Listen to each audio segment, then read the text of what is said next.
Hi friends, എല്ലാവർക്കും salt and സോളിലേക്ക് സ്വാഗതം. ഇന്ന് നമ്മൾ ഉണ്ടാക്കാൻ പോകുന്ന ഒരു അടിപൊളി ട്യൂണ റെസിപ്പിയാണ് നമ്മൾ ഉണ്ടാക്കാൻ പോകുന്നത്. അപ്പോൾ നമ്മൾ ടിൻ ഫിഷിൽ ട്യൂണ എന്നിട്ട് ഇതിന് വേണ്ടിയുള്ള ഇൻഗ്രീഡിയൻസ് വെച്ചാൽ ഒരു ഉള്ളി, എന്നിട്ട് ഒരു ടൊമാറ്റോ, 5 പച്ചമുളക്, 4 വെളുത്തുള്ളി, ഒരു ചെറിയ കഷ്ണം ഇഞ്ചിയും കൂടെ ചേർത്ത് നന്നായിട്ട് നമ്മളൊന്ന് ഇളക്കി മിക്സ് ചെയ്ത് കഴിഞ്ഞിട്ട് നമ്മളാണെങ്കിൽ ഒരു 1/2 കപ്പ് തേങ്ങയും കൂടെ ഇതിനകത്തോട്ട് ചേർത്തിട്ട് യോജിപ്പിച്ച് നമ്മൾ മാറ്റി വെക്കുക. ഇത് ശരിക്കും പറഞ്ഞ ഒരു അടിപൊളി റെസിപ്പിയാണ്. നമ്മൾ ട്രൈ ചെയ്ത് തന്നെ നോക്കണം. നമ്മുടെ നാട്ടിലെ മീൻ പീര പോലെ തന്നെയാണ് ഈ റെസിപ്പിയും. അപ്പോൾ ആണെങ്കിൽ അത് കഴിഞ്ഞിട്ട് നമുക്കിതിന് വേണ്ടിയുള്ള പൊടികൾ ചേർക്കാം. ഇതിന് വേണ്ട പൊടികളെന്ന് പറഞ്ഞാൽ, ഒന്ന് നമ്മുടെ മഞ്ഞൾപ്പൊടി 1/2 ടീസ്പൂൺ മഞ്ഞൾപ്പൊടി, 1/2 ടീസ്പൂൺ ആണെങ്കിൽ ഉലുവപ്പൊടി, ആവശ്യത്തിന് ഉപ്പും കൂടെ ചേർത്ത് നന്നായി ഇളക്കി നമുക്ക് മാറ്റി വെക്കാം.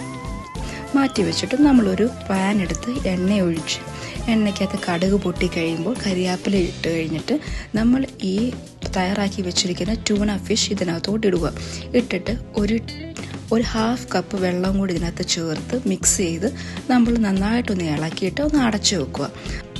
അടച്ചു വെച്ച ശേഷം നമ്മളൊരു 2 to 3 മിനിറ്റ്സ് ഇടയ്ക്കിടയ്ക്ക് ഒന്ന് ഇളക്കി കൊടുക്കുക. ഇത് ടോട്ടൽ ഒരു 10 to 15 മിനിറ്റ്സ് മതി ഇത് വെന്ത് കിട്ടാൻ. അപ്പോൾ നമ്മുടെ സ്വാദിഷ്ടമായ ടിൻ ഫിഷ് ഇവിടെ റെഡി ആയിട്ടുണ്ട്. അപ്പം എല്ലാവരും ഇതൊന്ന് ട്രൈ ചെയ്ത് നോക്കണം. നിങ്ങൾക്ക് ഈ സോൾട്ട് ആൻഡ് സോൾ ചാനൽ ഇഷ്ടപ്പെട്ട like, share and subscribe. Thank you so much.